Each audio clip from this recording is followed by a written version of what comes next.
In the beginning, I would say I relied more on the passion and hard work. I didn't spend anything on marketing. Instead, I let my work do all the talking. Yes. But I have always believed that quality should never be compromised. The pandemic made us rethink our approach, and we quickly realized that going digital was the way forward.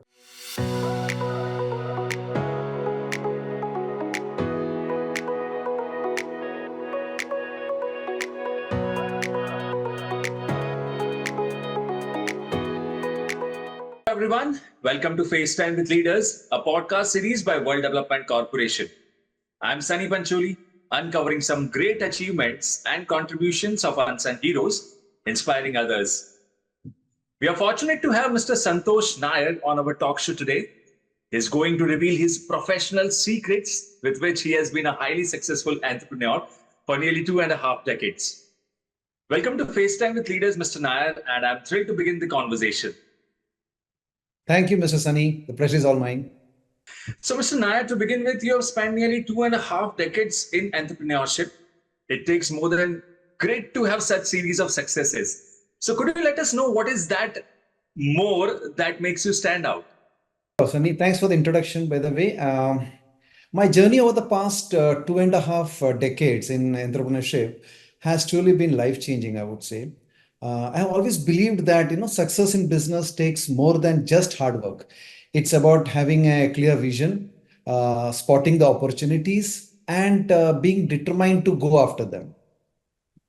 Actually, I come from a very modest working class family, but I always wanted to, create something on my own, do something on my own. Now, this drive really took off early in my career, I would say, when I was working with, ISO standards, apart from other processes. So handling ISO processes in my previous job, actually gave me a strong foundation and a deep understanding of these international standards. When I moved to Goa, I noticed a big gap in the market. There was no, I would say, real ISO consultant per se in such quickly growing, I would say. So sensing this opportunity, I decided to become a qualified lead auditor in all these major ISO standards. It wasn't just about getting certified, but it was more about trying to offer something truly valuable to these businesses. In the beginning, I would say I relied more on the passion and hard work. I didn't spend anything on marketing. Instead, I let my work do all the talking. The fact that my client base grew through word of mouth and referrals showed that the services I provided were truly making an impact. Within 2 years, I would say I had over 200 clients, not just in consultancy, of course, but also in training, which helped me catch the attention of major corporations across the country. What really gave me an edge was my commitment to the excellence and my ability to adapt and innovate. As my reputation grew, so did also my reach. I started serving international clients later on, expanding to countries like Malaysia, Singapore, UAE, Lebanon, Kuwait, US, Netherlands, so on and so forth. This global presence, was purely built on trust, quality, and a deep understanding of what my clients needed. In short, what sets me apart, I would say, is a combination of strategic thinking, relentless effort, and a genuine passion for helping organizations reach their potential by following these international standards. These qualities have driven my entrepreneurial journey, I would say, and continue to fuel my passion till today for growth and innovation. Great, Mr. Nair. You set the bar of example too high. Uh, all right, Mr. Nair, a notable part of your career journey is your current role as a CEO at Progressive Management Consultants. In spite of your seasoned experience in handling ventures, you must have had several challenges, of course. So, could you tell us more about them and how you overcame them? Sure, thanks for that recognition. Being the CEO of Progressive Management Consultants, can say it has been both rewarding as well as challenging. Like any business, we have had our share of difficulties as well, and my journey has been no different. One of the biggest challenges we faced, I would say, was the rise of this so-called consultants, who were handing out certificates without even actually following any proper standards. Now, these agencies would offer cheap certificates without even visiting the companies. Now, this set a very dangerous trend, especially for from smaller clients who now started expecting similar low-cost services, which really hurt the quality of work being done. So that was a very bad phase. But I have always believed that quality should never be compromised. While of course we did lose some business from new clients because these new clients were going for cheaper options. But we decided to stick to working with serious clients who valued quality over price. It was a tough choice, but it helped us keep our reputation and integrity intact. Over time, this strategy really paid off as more and more clients started recognizing the value of our commitment to excellence. Another major challenge was the impact of COVID-19 pandemic. Now, like many businesses, we also saw a sharp drop in operations at the beginning. The pandemic made us rethink our approach, and we quickly realized that going digital was the way forward. Since I have a strong background in training, we shifted to online training programs. I started creating training videos for all these major standards, which generally people go for, and which these participants could access for 6 months. Now, this not only solved the problems of the live online training, because what happens in a typical online training is, live training, like there could be network issues, device malfunctions, call drops and all. But here the participants, they also got the flexibility to learn at their own pace and space. This shift to digital training was a game changer for us. It helped us bounce back from the initial downturn by staying innovative and sticking to our commitment to quality. We kept delivering valuable. These challenges reminded us of the importance of staying true to our core values and being flexible in our approach. Have made us more resilient, I would say, and have contributed to our ongoing success. Okay, thanks for sharing such vital information, Ms. Nair. So, moving ahead, I would like to ask you, you also hold the position of managing director at two companies. There you give invaluable services in the certification of clients. So, which are the most outstanding contributions you have made in this? Okay. My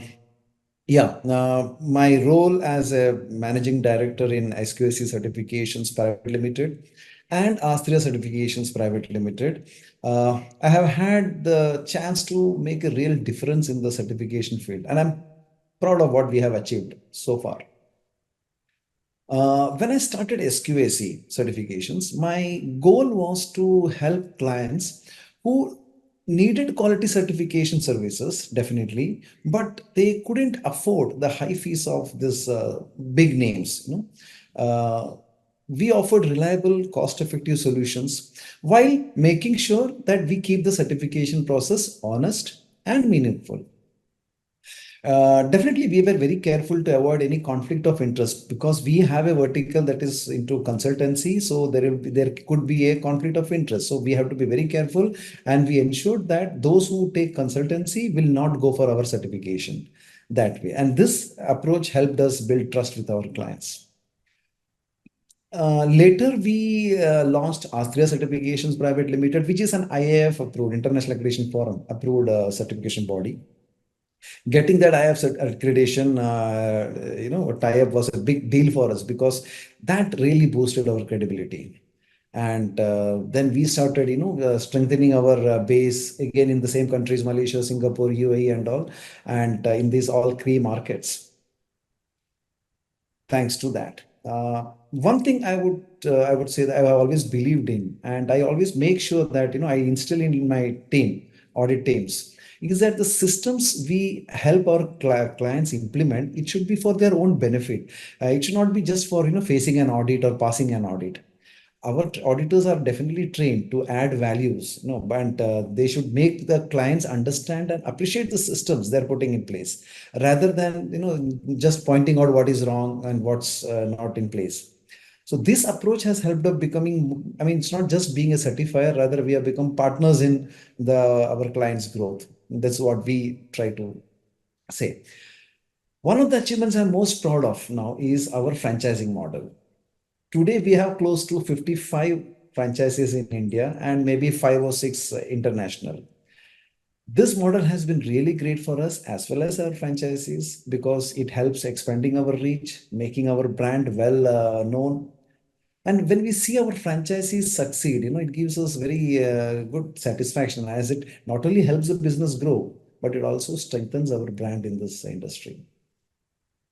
I would say overall, my role at SQAC in ASTRAIA has been about more than just running operations. It's more about fostering a culture of quality, expanding globally, and building a brand that clients can rely on, and keeping cost, as much as possible, very optimum. These are some of the rewarding aspects of my career. Sounds incredible, Mr. Nair. And your service in the audits industry is really laudable. So this brings us to the next question. Mr. Nair, you carry out various types of ISO audits as well as carbon and water audits. You have been doing this for nearly 30 years. So with the change in time, do you believe that there has been a drastic change in the audit parameters? And also, we would like to know, what would you like to advise our viewers on making a career in this field? Yeah, thank you again. Well, over my this 30 years in overall industry, I've seen a lot of changes, especially in audit industry. But the core principles of auditing remains as important as ever. From the start, my work has covered a wide range of ISO standards. It could be quality management system, environment management system, information security management system, food safety management system. You can go on like that. Well, these areas have been a part of industry for a long time, and they continue to be critical, definitely. Now, what's new and exciting is the growing focus on ESG, that is environmental, social, and governance. While ISO standards remain fundamental, and of course they will continue to be so, ESG has become a hot topic now, especially as businesses and governments recognize the need to address this climate change and sustainability. I personally, if you ask me, shifted a lot of my attention to ESG because it's not only relevant now, but more crucial for the future. We are helping companies with sustainability reporting, verifying carbon and water credits, even tackling new challenges like the European Union's, carbon border adjustment mechanism, CBAM, as we call it. So as for that's what is very exciting now. And as far as advice goes to those considering a career in this field, I would say yes, it's a great time to get involved. ESG is growing rapidly, and there's a big demand for professionals, who can help organizations navigate through these new requirements. But the traditional ISO standards are also very much in play, and that also continue to offer a good solid career path. But yeah, if you're just starting out or looking to make a change, there is plenty of opportunity in this, to make a difference in this field. It's rewarding both professionally and personally. I mean, financially. And there is no better time to jump in, I would say. Thanks for the wonderful, wonderful information, Mr. Nair. And I'm sure that your advice will set aspiring professionals in the right direction. So, Mr. Nair, now that you are planning to start a directorship position, how do you believe your experience will help you in it? Yeah, so stepping into this directorship role actually is a natural progression for me. And I believe my extensive experience, will be definitely a strong asset in this position. Having spent decades in compliance, auditing, I've developed a deep understanding of the importance of, corporate governance. My experience has taught me how crucial it is for companies to not just meet the regulations, but to exceed them. How? By embedding good governance practices into the culture.